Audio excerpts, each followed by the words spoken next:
Hi, Puka friends. Hello, teman Puka. We're back with another video. And for this video, we have a very special guest. We're going to talk about mistranslated public science. Let's just meet our special guest. This is Pak Spenser. Pak Spenser is Hello.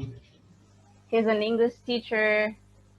He's been teaching in Indonesia for almost 10 years, right? That's right. Okay, can you share more with us your teaching experience here? I feel like I'm really fortunate that I've been able to teach in a lot of different places while I've been in Indonesia. But I've I worked in a language school for about 5 years, and I've also taught at university for a few years, elementary school, high school, um, a lot of different places. So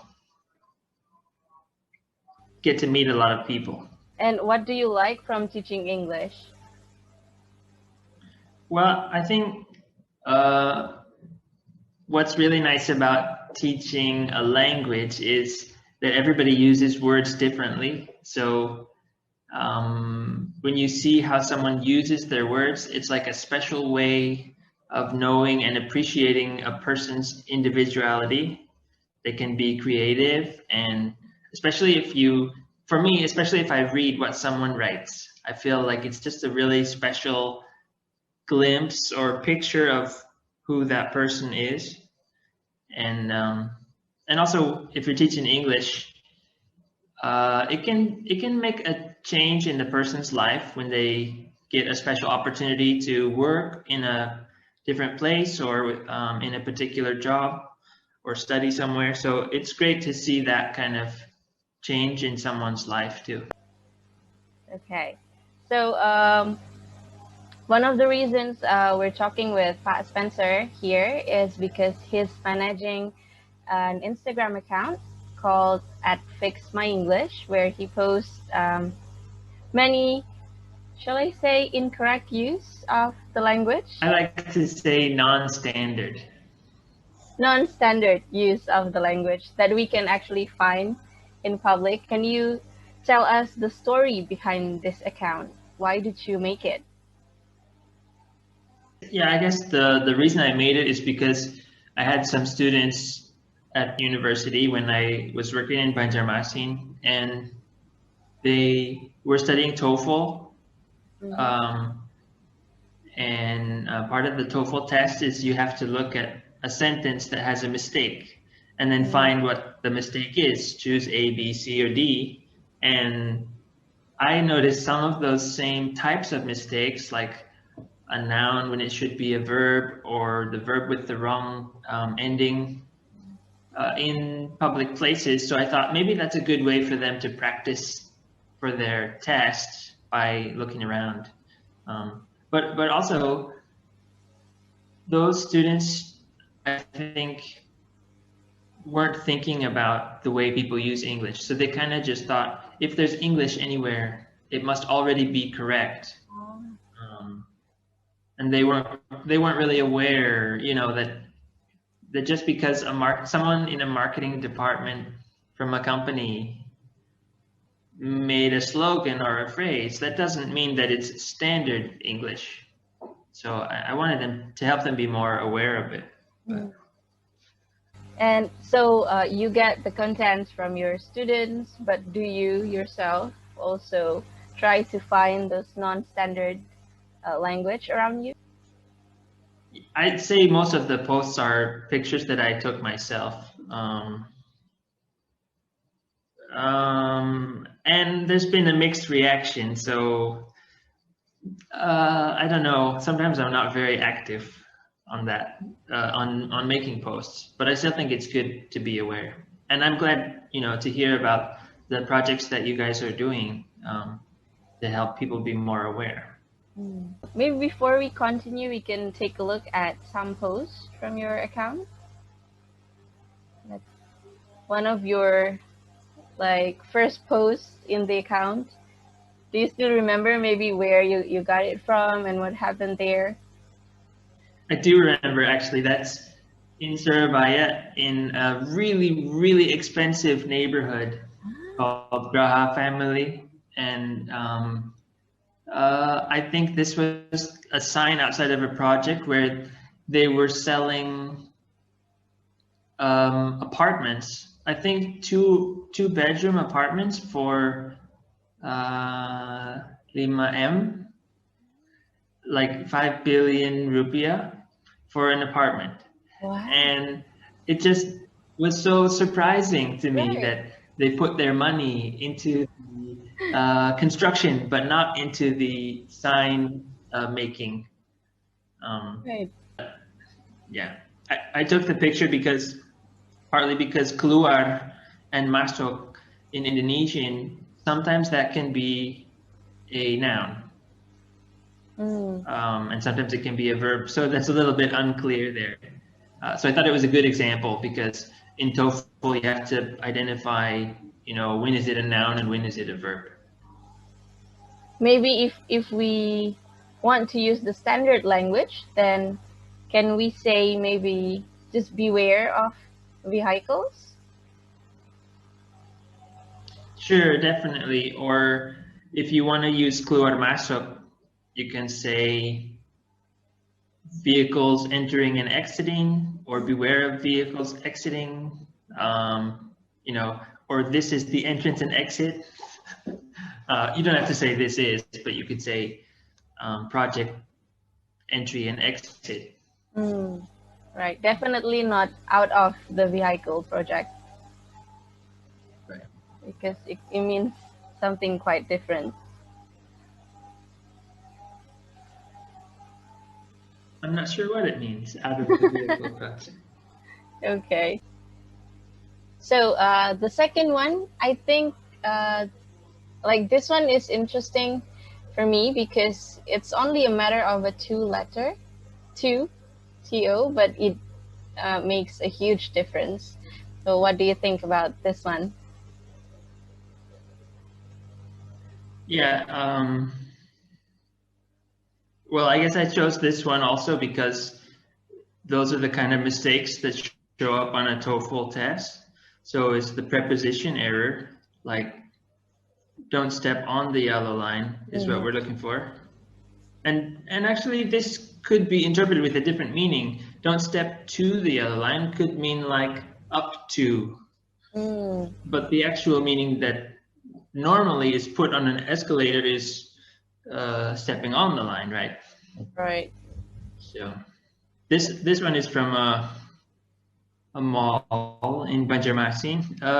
When I was living in Banjarmasin, this was the only mall, and it's a good size. I mean, it's people go there very often. It's quite a big attraction. And last one. This is one of my favorites from your account, actually. Very impactful, baby change. So, this was from Galaxy Mall.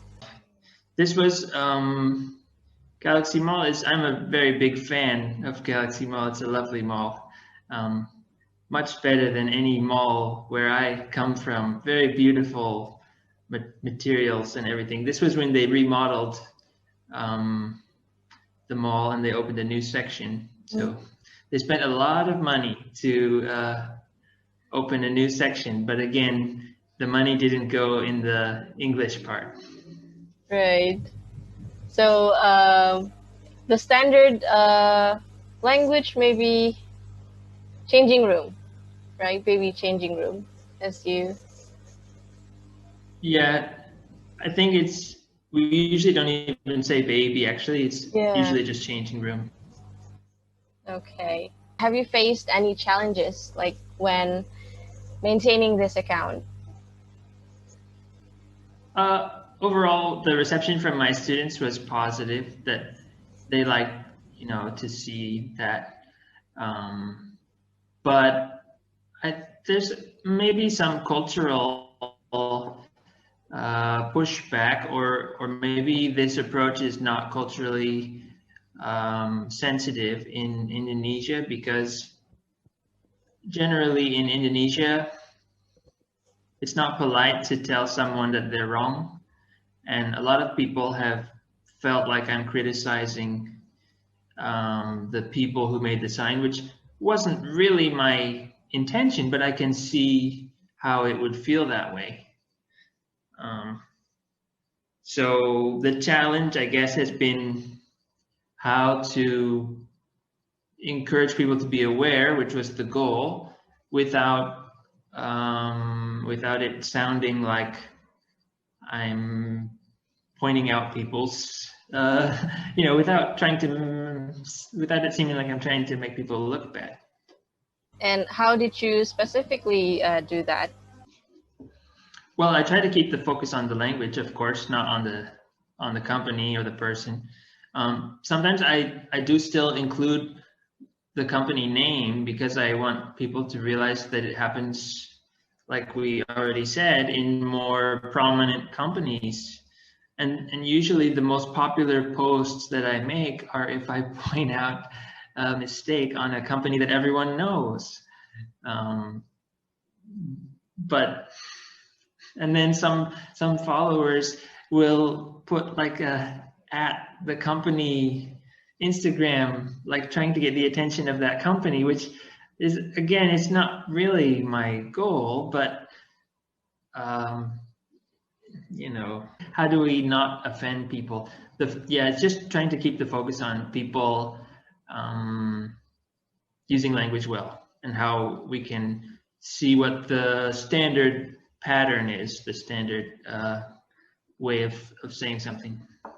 Many of my students actually often ask me, like, when learning English, what is, like, how English should I be? Like, many of my students ask me that question, like, how, like, do we have to speak or write like the native speakers? Can you share your thoughts on that? Well, it depends a lot on who you're talking to and in what situation. I guess from my experience working in Indonesia, a lot of times the places where I've worked have used English among the staff. And sometimes the English that is used, maybe my parents would not even understand what is being said. Like, so that if that English was taken directly to a native speaker country, it might not be clear enough, or it might not be standard enough. But because all the people that I work with are mostly using it as a second language anyways, if it gets the job done, no need to be too picky. But I guess I have a mixed answer, because if a student is learning English because they want to be connected to the rest of the world, the better their level of English is in a more standard way, obviously they'll understand meaning more specifically, to be better connected to the rest of the world. And what about for public signs? What's your opinion? Like, how correct should it be when it comes to public signs? I mean, it's still about audience. Like, anyone with studying language is always thinking about who are they trying to talk to. A lot of these companies do hope that their products will go international. Maybe they're not going to sell their products in America, but maybe they're trying to sell their products in Singapore or Thailand. And it doesn't hurt if you're trying to have an international market. It's always nice to use standard forms, because it just means it increases the likelihood that people will understand completely right away, Maybe there are some people who would like to use English, maybe for their stores, or maybe when they make public sign, but perhaps they don't have like a good level of English proficiency. Do you have any tips for these people? I think the best way, if you're trying to make a sign, is that you look to what already exists. So, like, there was a post that I made about a sign from Wendy's, which it might not be a mistake. Maybe they were just trying to make a joke. But the sign said a message on a garbage can that said, please litter here.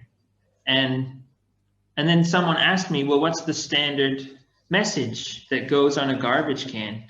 And that way of thinking is the best way if you're trying to communicate with most people, is just look for an example.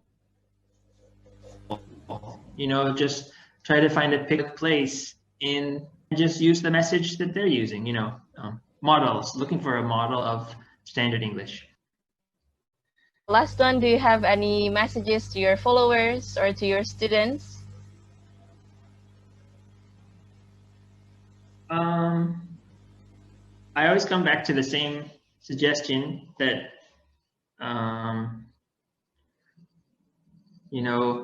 language is to connect with people. So, and that's why I like using a language, is to learn more people's ideas and hear from people's unique experience. And that's what should guide you when you want to learn a language. Either you want to connect with people in your work life or in your study life, or you want to connect with different kinds of knowledge through books you can read, websites you can access, and things like that. And as long as you think and have that in mind, I want to connect with people, then